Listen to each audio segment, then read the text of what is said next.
सुनाओ Suzlon energy limited अब देखिए 27 रुपये 65 पैसे पर प्राइस आ चुका है। ऑलमोस्ट एक अच्छी खासी गिरावट देखिए, ऑलमोस्ट 20% की गिरावट है। और उस 20% की गिरावट के बाद हम उभरते हुए नजर आ रहे हैं। जिन लेवल्स पर 2014 के लेवल जो थे उससे हम थोड़ा सा ही पीछे रह गए। क्या अब सुजलॉन एनर्जी, जब मार्केट यहाँ पर अपटिक दिखाने लगा है, क्या सुजलॉन एनर्जी भी अब 2014 के उच्चतम स्तरों पर जाने की कोशिश करेगा? तो अभी आपके सामने 1 ईयर कैंडलस्टिक चार्ट है जो कि मैं ऑलरेडी आपके सामने दिखा चुका हूं। देखिए, जो बात मैंने 2-3 दिन पहले आपसे कही थी ना, जो बात मैंने 29 रुपए पर भी कही थी, वो बिल्कुल परफेक्टली होता हुआ दिखा है। जहां एक बाइंग हमने एक डिसाइड कर रखा था, वहीं से बाइंग भी आती हुई दिखी है। अब यहां पर देखिए, आप 2014 के लेवल आसान नहीं है इसको क्रॉस करना। आप 2013 के उच्चतम लेवलों पर यहां पर पहुंच चुके हैं, ये एक अच्छी बात है। उसको क्रॉस भी कर दिए थे।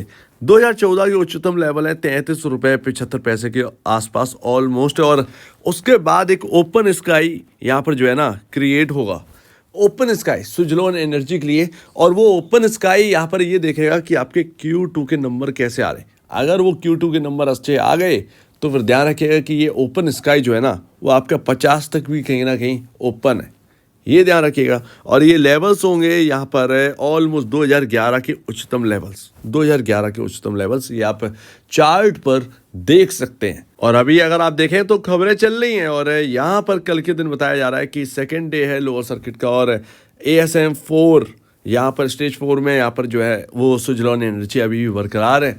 लेकिन ऑलरेडी मैं आपको बता चुका हूँ कि ASM ना एक आपने बना लिया है ये मार्केट के अंदर। आपने क्या, मार्केट के अंदर बना हुआ है ASM। तो ASM ना, स्मार्ट लोग जो हैं वो ASM को एक तरीके से आप खरीदारी की तरफ भी देख सकते हैं कि जैसे जो लोग नहीं खरीद पाए वो ASM की तरफ देखेंगे। अगर कोई स्टॉक आ गया ASM में तो वो डाउन पकड़ेगा, अगर बाई चांस पकड़ गया तो डाउन पकड़ेगा और डाउन साइड में हम जो है वो बाई करने का कोशिश करें। तो ASM कई बार हेल्पफुल होता है, जो हायर प्राइस पर बैठे हैं खरीदने के लिए उन्हें लोअर प्राइस प्रोवाइड करवा देता है। यही रहता है ASM का। अदरवाइज ASM से कोई लेना देना है नहीं। ASM तो सर्विलांस है उन लोगों के लिए जो यहाँ पर मैनिपुलेट करने की कोशिश कर रहे हैं किसी स्टॉक को। तो रिटेल इन्वेस्टर्स को बचाने के लिए ASM लाया गया, ना कि रिटेल इन्वेस्टर की परेशानियां बढ़ाने के लिए। ये आप बात समझिए। लेकिन यहीं पर 16 घंटे पहले एक खबर दी गई है। वो 16 घंटे पहले की खबर अगर आप देखेंगे तो आपको बहुत ही कुछ समझ में आएगा सुजलॉन एनर्जी के बारे में। और आपको पता चलेगा कि कैसे एक ओपन स्काई आपके लिए ओपन होने वाला है। और यहाँ पर JM फाइनेंशियल में भी इसी आर्टिकल में कहा है कि यहाँ पर सुजलॉन एनर्जी जो है वो लीडिंग मार्केट शेयर गेन करती है यहाँ पर 33% का, यानी कि लीडर आप कह सकते हैं सुजलॉन एनर्जी को। और यहाँ पर 4.5 gigawatt higher depth of manufacturing यहाँ पर बताया गया है। इसके साथ साथ O&M सर्विसेज भी हैं जो कि काफ़ी पॉजिटिव है और प्रॉफिटेबल है, ये ध्यान रखिएगा, प्रॉफिटेबल है।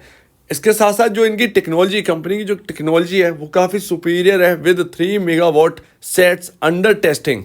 तो काफ़ी कुछ है। और यहाँ पर कह रहे हैं कि मार्च 2026 तक ऑर्डर बुक जो है वो 2 गीगावाट तक यहाँ पर जो है पहुँचने की संभावना है या ऑलमोस्ट पहुँच जाएगी। अब इसके साथ साथ अब थोड़ा सा और आगे बढ़ेंगे तो G20 हमारे यहाँ हुआ था और G20 में बहुत सारी बातें कही गई थी हमारे प्राइम मिनिस्टर की तरफ से। और उस बात को समझने से पहले हम पहले देखते हैं कि Q2 ऐसा क्या इंपॉर्टेंस है सुजलॉन के लिए। देखिए, आपका जो वैल्यूएशन है वो 73.05 पर P रेशियो पहुंच गया। आप 5वें सबसे बड़े कैपिटल गुड में कंपनी बन चुके हो, ठीक है, 5वें सबसे बड़े।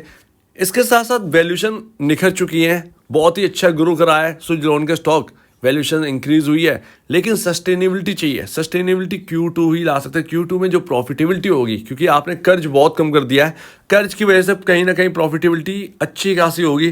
प्रॉफिटेबिलिटी असर जो है ना वो EPS पे डालेगी और आपका P रेशियो जो है वो 73 जो भी उस वक्त होगा वो अच्छे प्रॉफिट की वजह से डाउन आता हुआ दिखा।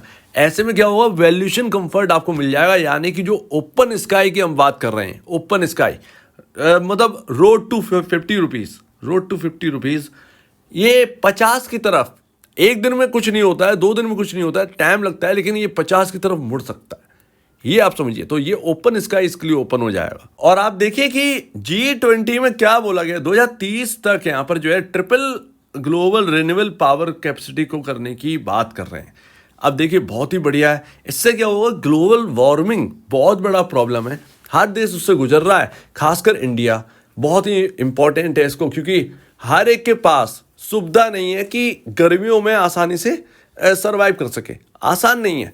तो अब अगर ऐसे ही यहाँ पर सब कुछ पहले जैसा अभी चल रहा है वैसे ही चलता रहेगा तो लगातार जो गर्मी है वो बढ़ती रहेगी। ऐसे में एग्रीकल्चर बाकी वगैरह वगैरह इन सब पर इम्पैक्ट बहुत भारी देखने को मिलेगा। तो बहुत ही ज़्यादा दिक्कतें होने से पहले अच्छा है कि हम सुधर जाएं। सुधरना ये शब्द जरूरी है कहना, सुधर जाएं। तो इसमें क्या है कि जब आपकी कंपनी की सिर्फ एक इन्वॉल्वमेंट नहीं है, पूरे दुनिया के जो यहाँ पर जो है ग्लोबल लीडर्स हैं उनकी ये प्रॉब्लम बन बैठी है। और जब उनकी प्रॉब्लम बन बैठी होती है तो उस पर बहुत ही जल्दी काम होता है, धीरे धीरे सही लेकिन काम होता ही है। तो वही यहाँ पर देखिए कि कहा गया है कि ग्लोबल वार्मिंग में एटलीस्ट 1.5 डिग्री सेल्सियस तो कम करें, मतलब एक मैनेज करने की कोशिश तो करें। जो जिस तरीके से गर्मी बढ़ रही है जिस तरीके से, क्योंकि गाड़ियाँ इतनी ज़्यादा हो गई हैं, पॉल्यूशन इतना ज़्यादा है कि वो मेंटेन नहीं हो पा रहा है। कुछ जगह पर मेंटेन है, कुछ जगह पर नहीं है, सिंपल है। तो वो यहाँ पर बात है। अब यहाँ पर क्या कहा गया है इंडिया की तरफ से 2030 तक कैपेसिटी कितनी पहुंचाना है, तो आप देखेंगे अगर तो 2030 तक टारगेट रखा है प्रधानमंत्री जी ने 500 गीगावाट।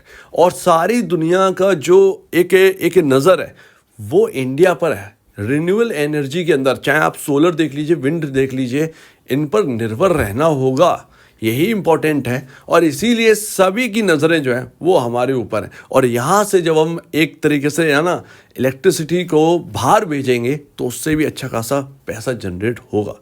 तो कंपनियां जो है रिन्यूएबल एनर्जी की ओर जो कंपनियां हैं वो वाकई में काफ़ी दिग्गज कंपनियां बन सकती हैं आगे चलकर। और 2030 कोई बहुत बड़ा टाइम नहीं है, ये ध्यान रखिएगा। 2024 तो आपके 2 महीने बाद है। तो आप देखेंगे कि लास्ट में थोड़ी होगा, अभी से स्टार्ट करना होगा तो अभी से बेनिफिट होगा इन सभी कंपनियों को। तो इस पर आप भरोसा रखिए, ठीक है ना। ये स्टोरी जो है इस पर अगर आप बिलीव रखते हैं तो बिल्कुल डेफिनेटली अच्छा खासा पैसा जो है वो ऐसी कंपनियां जनरेट करके देंगी आपको। और आज के दिन अगर आप देखेंगे पी रेशियो ऑलरेडी मैं आपको दिखाता हूं, क्योंकि आप 5वीं सबसे बड़ी कंपनी है। तो 5 में से 4 कंपनियां क्या कर रही हैं, सीमेंस है, एबीबी इंडिया, हैवेल्स का डिफरेंट वर्क है लेकिन कैपिटल गुड में ही आते हैं, सीजी पावर, ये सब क्या कर रहे हैं, ये सब आज डाउन है। सिर्फ और सिर्फ टॉप 5 में से टॉप 4 डाउन है। आप ही एक ऐसे हैं जो कि हायर साइड ट्रेड कर रहे हैं, आप ही एक ऐसे हैं जो कि पॉजिटिव में ट्रेड करते हुए नजर आ रहे हैं। और इन टॉप 4 मतलब टॉप 5 में ये 4 कंपनियों की इसलिए वैल्यू है क्योंकि इनके पास कर्ज नहीं है। और हम भी उसी में शामिल हो चुके हैं, ऑलमोस्ट मोटा मोटा यहाँ पर जो है आप शामिल हो चुके हो। आप अपने आप को शामिल ही समझिए, ठीक है। तो हमें सिर्फ और सिर्फ Q2 का वेट करना है। Q2 बहुत ही इंपॉर्टेंट है। Q2 सस्टेनेबिलिटी लाएगा, Q2 EPS पर काफ़ी इम्पेक्ट पड़ेगा, काफ़ी इम्पैक्ट पड़ेगा। तो बहुत होप है Q2 से। अगर ये होप फिजल आउट हो गई तो फिर प्रॉब्लम रहेगी, लेकिन अगर यहाँ पर Q2 में वास्तविकता में चेंजेस आ गए तो फिर ये और दौड़ने के लिए तैयार हो जाएगा। और उम्मीद है आप इस बात को, ये पूरी जो आज मैंने आपको दिखाया है ये सारी चीज़ें, इससे आप समझ गए होंगे कि सुजलॉन के आने वाला कल कैसा है और हमें Q2 में क्या देखना है। एंड लास्ट यहाँ पर आप ये समझिए कि 29 रुपये पर मैंने आपको बताया था, और यहाँ पर मैंने जो कहा था कि 21 रुपये 80 पैसे से आप बाई कर सकते हैं, वो अच्छा खासा बनता हुआ नज़र आया, एक मूव अच्छा खासा मिला है हमें।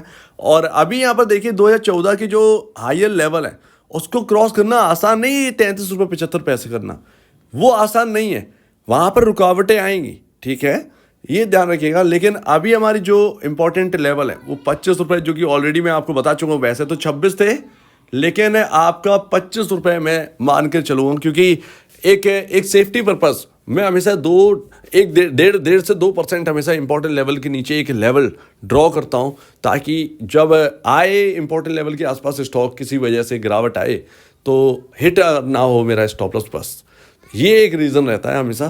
तो वो तो परफेक्टली वहाँ से एक मूव हमें वहाँ से भी मिलता हुआ नज़र आया। अगर ये हायर लेवल पर जाएगा अभी फ़िलहाल, जो कि अभी 29 रुपये 30 रुपये के आसपास हैं, और इसको क्रॉस करेगा तो आपके 2014 की जो उच्चतम लेवल है 33.75 के आसपास, वहाँ तक कहीं ना कहीं सुजलॉन एनर्जी जाने की कोशिश करेगा और वहाँ पर टेस्टिंग होगी असली। सो उम्मीद है आप इस बात को समझेंगे। आपका क्या कहना है इसके ऊपर कमेंट सेक्शन में कहिए।